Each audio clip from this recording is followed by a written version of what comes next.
Pakistan Peoples party یہ نہیں چاہتی کہ وفاق سندھ کی کسی اور جماعت سے بات کرے۔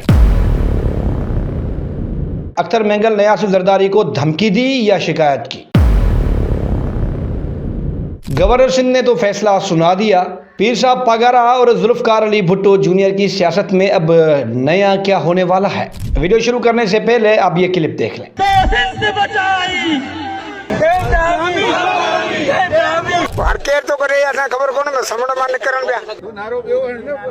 ماضی کے مقابلے میں آج جو پاکستان پیپلز پارٹی نے پروٹیسٹ کی ہیں، یہ واحد پروٹیسٹ تھا جس میں کارکنان کا کانسیپٹ کلیئر نہیں تھا کہ کن کے خلاف نعرہ لگانا ہے، کیونکہ سوشل میڈیا پر جو سلوگنز چل رہے ہیں لوگوں کے ذہن میں، پاکستان پیپلز پارٹی کے لوگوں کے ذہن میں بھی وہی سلوگن تھے، کہیں پر وہ نعرے لگے بھی تھے۔ اچھا جی، پاکستان پیپلز پارٹی نے سندھ کے مختلف شہروں میں پروٹیسٹ کیے، لیکن کہیں پر بھی پاکستان پیپلز پارٹی کی قیادت یا سینئر رہنما ان پروٹیسٹ میں نظر نہیں آئے۔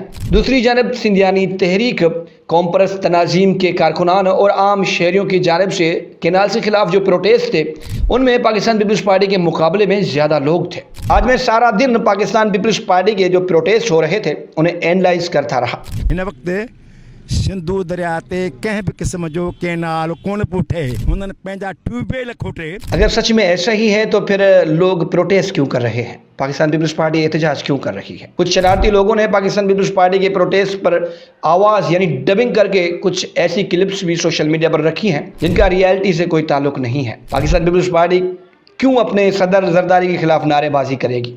یہ فیک ویڈیوز ہیں۔ بلوچستان کی صورتحال نازک ہے۔ مارنگ بلوچ کی گرفتاری کے بعد وہاں پر مظاہرے ہو رہے ہیں۔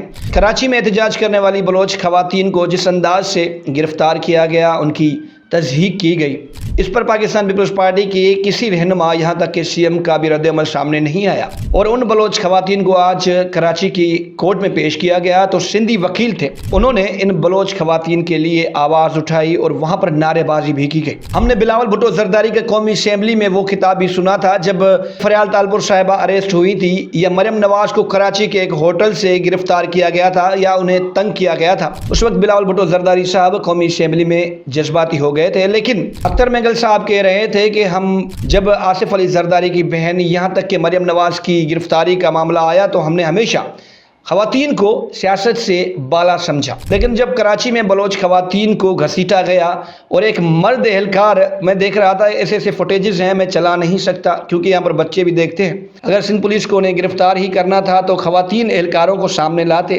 کیونکہ یہ سوشل میڈیا کا دور ہے۔ سندھ پولیس کو آج تک یہ سمجھ میں نہیں آیا کہ یہ سوشل میڈیا کا دور ہے اور ہر بندے کے پاس ایک موبائل ہے جس سے فوٹیجز بنتے ہیں، اور وہ فوٹیجز آپ کی بدنامی کا باعث بنتے ہیں۔ اختر مینگل صاحب نے ایک ٹویٹ کیا جس میں انہوں نے آصف علی زرداری کو تنقید کا نشانہ بنایا اور شکایت کی ان سے کہ جب آپ پر برا وقت آیا تو ہم آپ کے ساتھ تھے، لیکن اب جب بلوچ خواتین کو کراچی میں گھسیٹا جا رہا تھا تو آپ خاموش تھے۔ گورنر سندھ آج اچانک بن بلائے مہمان کی طرح میڈیا ٹاک کرنا شروع کرتے ہیں اور وہ قسم اٹھا کر کہتے ہیں کہ سندھ میں جو پروٹیسٹ ہو رہے ہیں کینال کے خلاف، وہ سیاست ہے۔ پہلی بات تو گورنر کو سیاست سے دور رہنا چاہیے، اور دوسری بات یہ ہے کہ کینالز بن رہے ہیں، لیگل ہے انلیگل ہے۔ پاکستان پیپلز پارٹی بھی یہی کہہ رہی ہے کہ آئیں سی سی آئی میں یہ معاملہ اٹھائیں۔ سندھ کے کانفرنس بھی یہی کہہ رہے ہیں کہ جو قانونی راستہ ہے، جو آئینی راستہ ہے، جو آئین نے صوبوں کو حقوق دیے ہیں، اس کے مطابق جو بھی منصوبہ بنتا ہے وہ نکالیں۔ لیکن گورنر صاحب ایسا میسیج دینے کی کوشش کر رہے ہیں اور یہ بتانے کی کوشش کر رہے ہیں کہ آؤ اب مجھ سے مذاکرات کرو۔ بھئی گورنر غیر سیاسی ہوتا ہے اور غیر سیاسی لوگ کبھی مذاکرات نہیں کرتے۔ پیر صاحب پاگارا اور جونیئر ذوالفقار اپنا جو گراف سندھ میں بنانا تھا انہیں وہ بنا چکے ہیں۔ پیر صاحب پاگارا تو ایک کال دے دیں تو لاکھوں لوگ ایک کال پر نکل آئیں گے، لیکن ہم نے دیکھا کہ ذوالفقار علی بھٹو جونیئر بھی بہت اچھا گراف سندھ میں اس وقت بنا چکے ہیں، اور یہی وجہ ہے کہ پاکستان پیپلز پارٹی نہیں چاہتی کہ پیر صاحب پاگارا یا جونیئر ذوالفقار علی بھٹو یا ایاز لطیف پلیچو یا زین حسین شاہ یا قادر مگسی کوئی بھی ہو، وفاق پاکستان پیپلز پارٹی کے سوا کسی اور جماعت سے مذاکرات نہیں کرے گا، کیونکہ وفاقی حکومت میں پاکستان پیپلز پارٹی اس وقت موجود ہے۔ ان دونوں کے درمیان جو بھی بات چیت ہوگی، سندھ کے لوگ، سندھ کے عام لوگ اور سندھ کے قوم پرست پیر صاحب پاگارا، ذوالفقار علی بھٹو جونیئر، زین حسین شاہ، ایاز لطیف پلیچو اور دیگر جو لوگ ہیں، یہ ان مذاکرات کو کبھی نہیں مانیں گے۔ اگر مانیں گے تو کیوں مانیں گے، آپ مجھے کمنٹ سیکشن میں ضرور بتائیے گا۔